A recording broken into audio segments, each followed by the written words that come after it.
What's up, guys and gals of the MTA? It's your boy Shaggy, and I know it's been a while since I've been on video. And after last night's announcement, and the fact that I shoot from the hip and I'm not a keyboard warrior, I'd have something to say about the bombshell that was dropped last night. First off, I want to say thank you, Steve, for all the years of entertainment that you've provided. Last night was the nail biter as well. Um,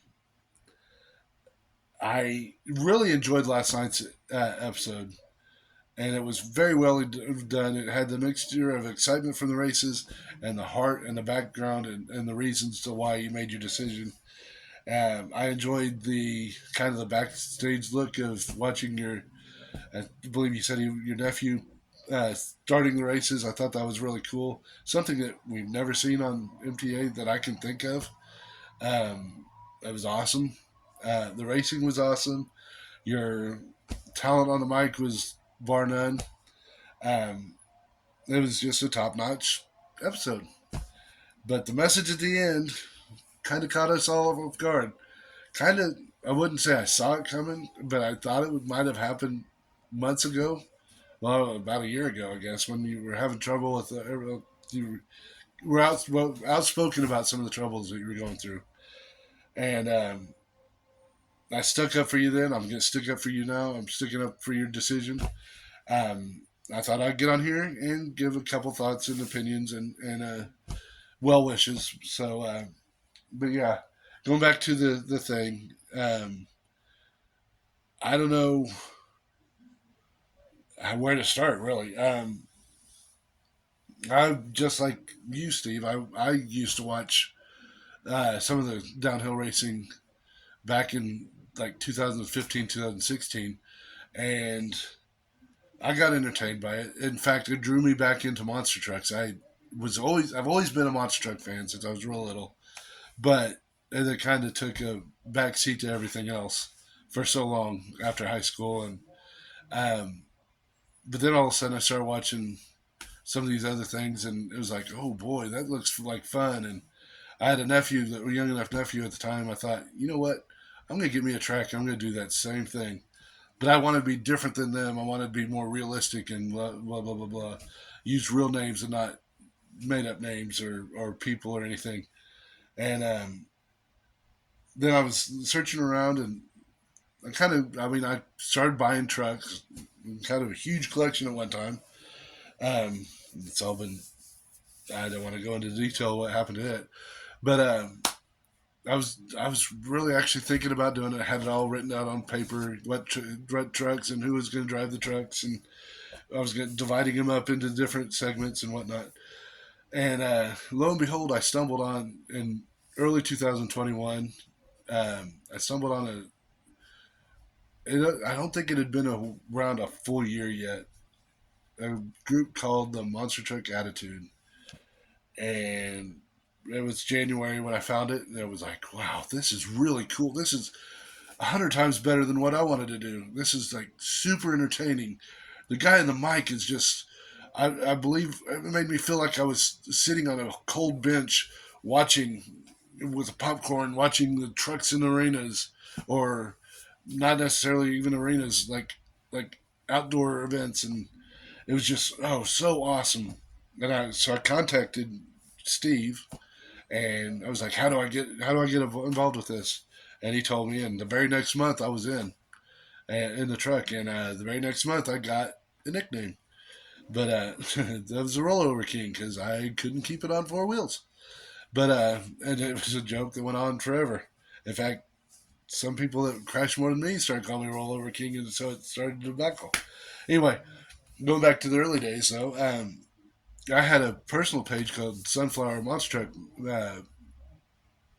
Truck Madness. I think I don't even remember what the name of it is. But I had my own group for Kansas fans to kind of draw Kansas people together. And I drew one of my buddies in, and he started racing. He races Wolverine and Lewis Thompson, and we started going back and forth on Sunflower Madness, and or Sunflower Monster Truck Madness.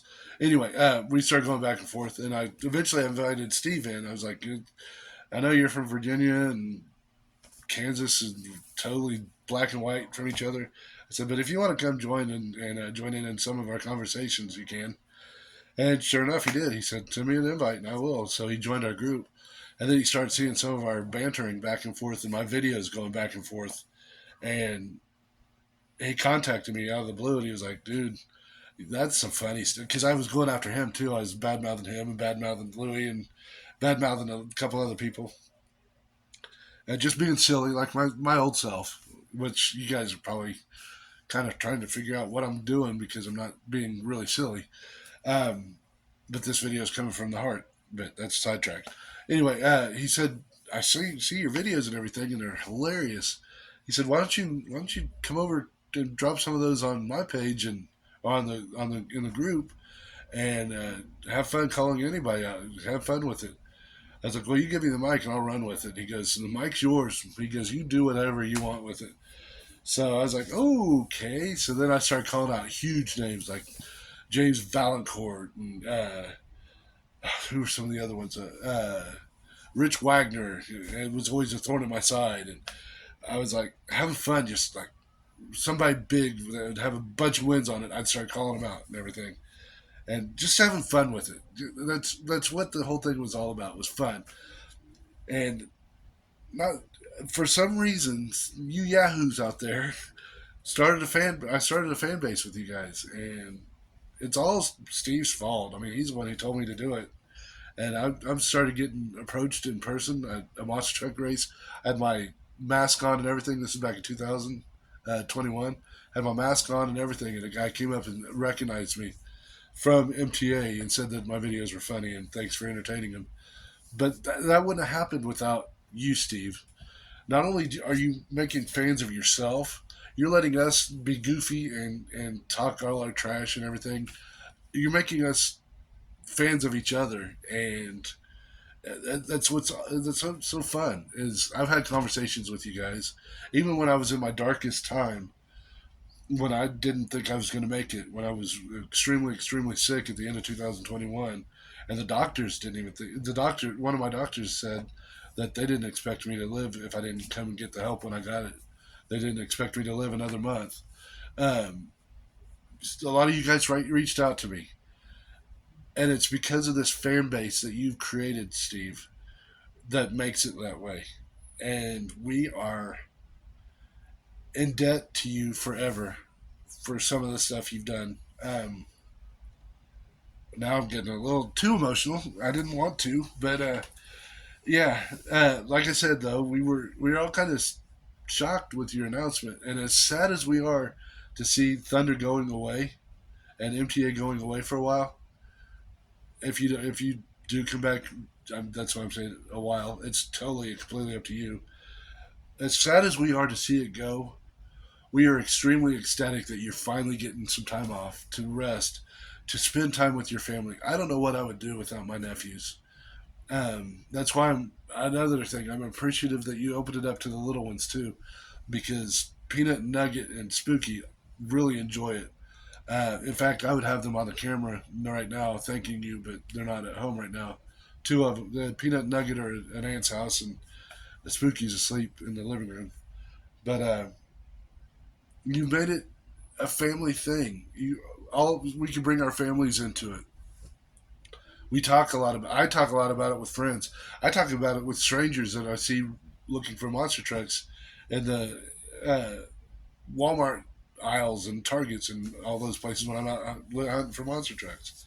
It's just that you put out that great of content, and we are forever in your debt for the entertainment that you gave us for as long as you did. And as long as it is, I'm surprised you stayed on it. I'm kind of like I said, there was a time where we and you were contacting each other back and forth, and I thought for sure you were coming close to pulling the plug back then, but I'm glad you didn't because it's just it wasn't your time yet. Now it's your time. Go rest, buddy. You deserved it. And if anybody else doesn't agree that you deserve your time away, to go spend with your family, to rest, to enjoy life, to go watch a monster truck show without thinking, oh, I got to do something like that to I got to duplicate that somehow. Just take your time. Just relax. Don't rush home to entertain us. You've done that already. We've got a catalog of 178 Thunders, and I can't remember how many Sunday night races we have. Hint, hint, I'm still the champion, though. I still have not been dethroned there. So I'm the longest reigning champion of MTA history. I'm going down in the books. um, but we got all those, and then all the Smackdowns or Smashdowns. We got all that stuff to watch. So I mean, you gave us catalogs to watch, and I know I'm going to go back and watch some of them. I might go back and watch my first race, the couple Thunders that I won, the Sunday night one that I won. Well, unfortunately, I never got a Smashdown championship, and I never got a big championship. I always looked forward to that one, just for the letter. Anyway, I'm taking up too much time. Steve, rest well, buddy. You very well deserve it. You're very much loved by all of us in the community, and I can't wait to see what comes next. If there is something that comes next, I it's like I said, it's totally and completely up to you. Rest well, buddy. Until next time. Oh, and my messenger's always open if you ever want to contact just to talk, just to blow off some steam or anything. Let me know. Just send me a message and I'll message you back. But until next time, if there is a next time, if I'll see you soon. Shaggy, out.